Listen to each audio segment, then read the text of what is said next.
विस्तार से कहता हूँ। मेरा नाम भक्ति है। मेरा जन्म जो हुआ है वो त्रिपुरा देश में हुआ है, भारत वर्ष में हुआ है। कर्नाटक में मैं बड़ी हुई हूँ। महाराष्ट्र में कहेंगे मुझे बहुत सम्मान मिला है, और गुजरात में मैं जर्जर अवस्था को प्राप्त हुई। मैं बूढ़ी हो गई, परंतु जैसे ही मैं वृंदावन आई तो मेरा बुढ़ापा दूर हो गया। मैं नव युवती बन गई, और जो मेरे पुत्र ज्ञान और वैराग्य ये जर्जर अवस्था को प्राप्त हो गया। बस इसी दुख से मैं दुखी हो रही हूँ। महाराज, वृंदावन को अब मैं छोड़ करके कहाँ जाऊँ, और जाऊँ तो मुझे लगता है कि मैं भी विदेश चली जाऊँ। इस वृंदावन को भी छोड़ करके मैं विदेश चली। धन्य है धाम वृंदावन, कहते हैं धन्यम वृंदावन धाम भक्ति नृत्य। जब भक्ति नृत्य कर रही है, ऐसा है वृंदावन धाम।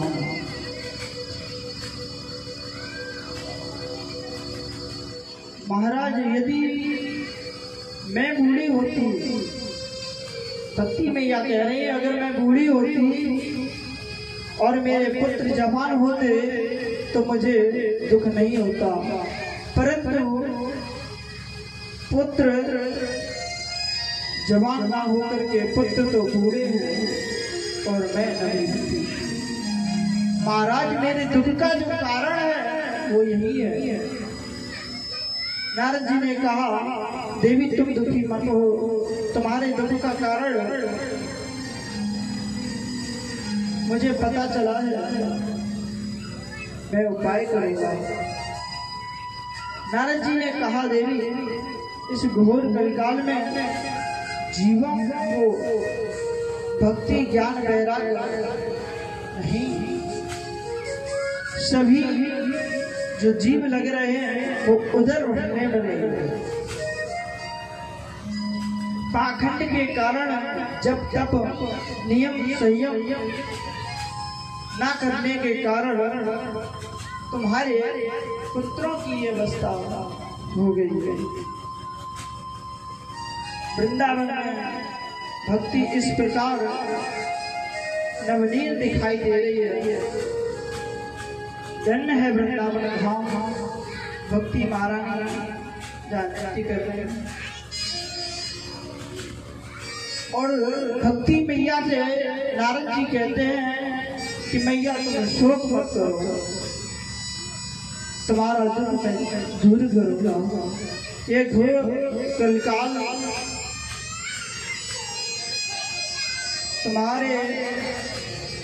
तुम्हें घर घर में जाकर के तुम्हारी स्थापना करवाऊंगा। प्रभु की भक्ति महारानी ने कहा, मेरे पुत्र का क्या होगा नारद जी, ये जगेंगे कि नहीं?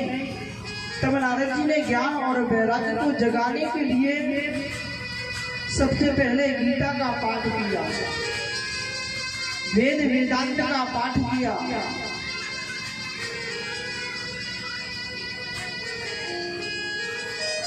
वेद वेदांत का पाठ करने के बाद नारद जी को ज्ञान और वैराग्य जो है उनकी मूर्छा टूटी, खड़े हुए और फिर पुनः गिर पड़े।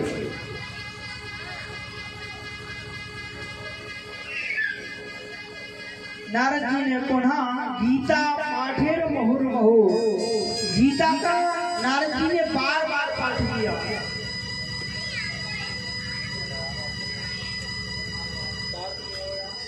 थोड़ी देर के लिए ज्ञान और वैराग्य पुष्ट हो जाते, खड़े हो जाते और फिर जहाँ पाठ बंद होता तहाँ अचेत अवस्था में गिर पड़ते। नारद जी को चिंता हुई, नारद जी भी चिंता में पड़ गए कि अब इनमें चेतना शक्ति कैसे ले आया। जब नारद जी चिंता तो हो गए तो उसी समय आकाशवाणी हुई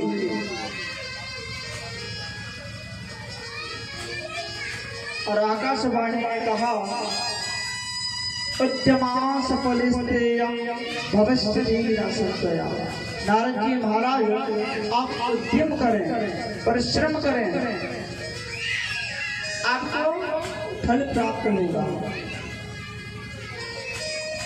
इसमें कोई संशय नहीं है। और नारद जी से कहा कि नारद तुम सत्कर्म करो। नारद जी खेद मत करो, तुम सत्कर्म करो। तो नारद जी ने कहा सत्कर्म क्या होता है मुझे तो पता नहीं। आकाशवाणी ने कहा तुम्हें कोई संत ही बताएगा कि सत्कर्म क्या होता है। उस सत्कर्म से ज्ञान और वैराग्य तरुण हो जाएंगे और भक्ति पुष्ट हो जाएगी। इतना कहकर के आकाशवाणी शांत हो गई। नारद जी अब चक्कर में पड़ गए।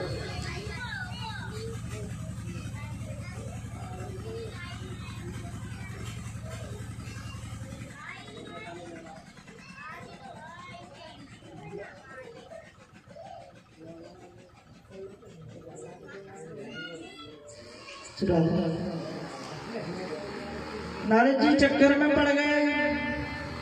सत्कर्म क्या होता है आकाशवाणी हुई भी और आकाशवाणी ने बात को बोल बोल में। तो नारद जी वहां से वृंदावन से चले और अनेक संतों से पूछते महाराज सत्कर्म के बारे में बताएं, सत्कर्म क्या होता है। बहुत से तो संत छोटे मोटे जो संत हैं वो तो वैसे ही डर जाते हैं कि नारद जी कोई साधारण संत नहीं है, ब्रह्मा जी के पुत्र हैं जिनकी ख्याति तीनों लोकों में है, जिन्हें देवता भी मानते हैं और जिन्हें दैत्य भी मानते हैं। ऐसे हैं नारद जी। नारद जी के सामने अच्छे से अच्छे संत बोलने में हिचकिचाते हैं। क्या सत्कर्म बताएंगे। जब उन्हें किसी से उत्तर ना मिला तो नारद जी ने सोचा लगता है इस प्रश्न का उत्तर हमें भगवान स्वयं ही बताएंगे। और नारद जी वहां से सीधे बद्रिका आश्रम की ओर चल दिए। सूत जी महाराज कह रहे हैं सौनकादि ऋषियों जब नारद जी बद्रिका आश्रम में आए उनकी भेंट सौनकादि ऋषियों से हुई। मैंने आपको बताया था कल सौनकादि ऋषि, सौनक आदि ऋषि मतलब चार ऋषि सनक, सनंदन, सनातन और संत कुमार, चार भाई हैं। नारद जी ने प्रणाम किया इनको क्योंकि ये नारद जी से बड़े हैं।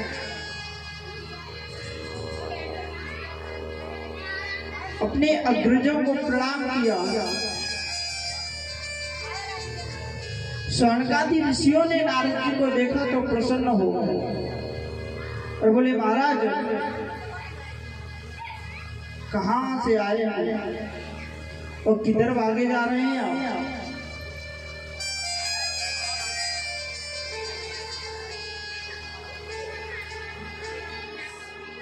नारद जी ने कहा, सारी कथा सारा वृत्तांत नारद जी ने सनकादि ऋषियों को बताया।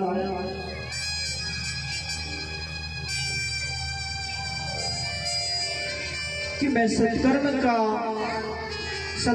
क्या होता है, सत्कर्म के बारे में मैं जानना चाहता हूँ। सनकादि ऋषियों ने कहा, बस इतनी छोटी सी बात पर आप इतने चिंतित हो रहे हैं, आप चिंता ना करें।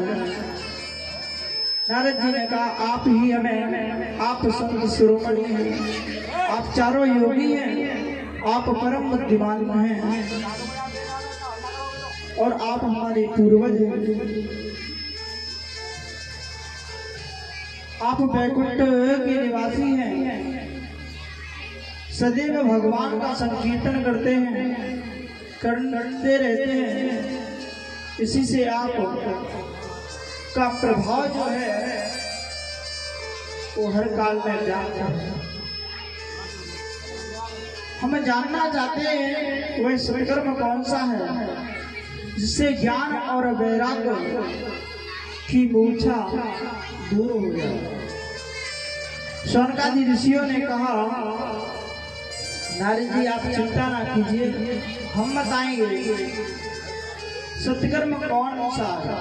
नारद जी ने जो भी भगवत नारद जी से कहा, जो भी भगवत संबंधी है कर्म किया जाए उसे सत्कर्म कहते हैं। परंतु वे सब स्वर्ग की प्राप्ति ही तक सीमित है। वैकुंठ प्राप्त कराने वाला सत्कर्म तो अभी गुप्त है और उस सत्कर्म का नाम है श्रीमद् भागवत ज्ञान यज्ञ, जो ज्ञान और वैराग्य को मूर्छा से ठीक करेगा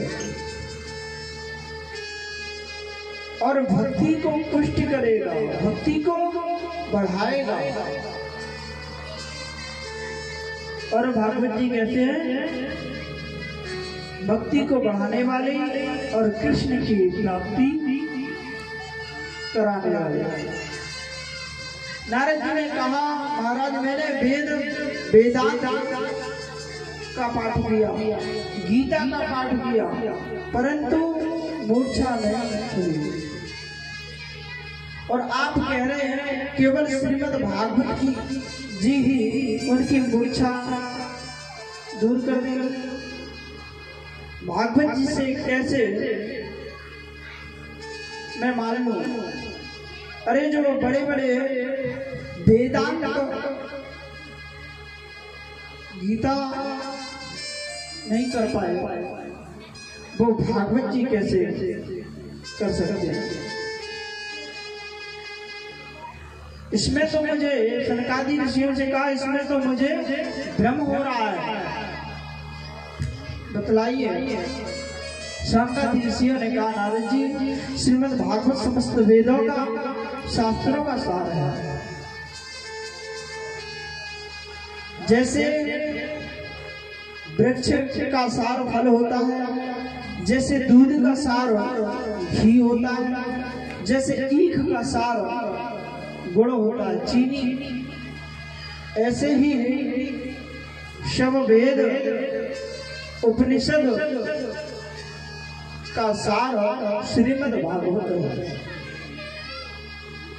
नारद जी ने कहा, तो फिर देर किस बात की, आप शीघ्र ही मुझे बतलाएं, ये भागवत कथा श्रवण कैसे करें और कितने दिन हैं?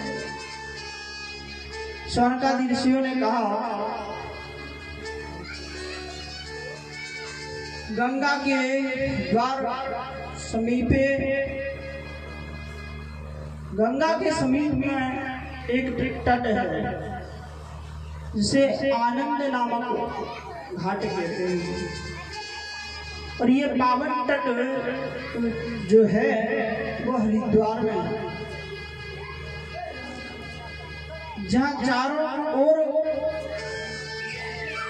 सुगंधित